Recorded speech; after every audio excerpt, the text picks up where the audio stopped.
ஆட்டுக்குட்டி பிறந்திருக்குன்னு சொன்னாங்க. போய் பார்க்கலாமா? என்ன ஃபோன் அடிக்குது?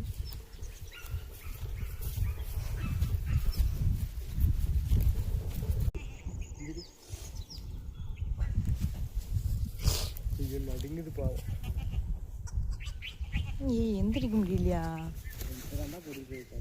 எப்போ போட்டுச்சு? 3 நாள் ஆகுது. ஓடுதுடா. நல்லா இருக்கும். வாய தர நல்லா இருக்கும். உண்மையாக தின்னு பாரு. வா புளியாந்த பூவு இதை போய் திங்க சொல்கிறாங்க. இதா உங்களா?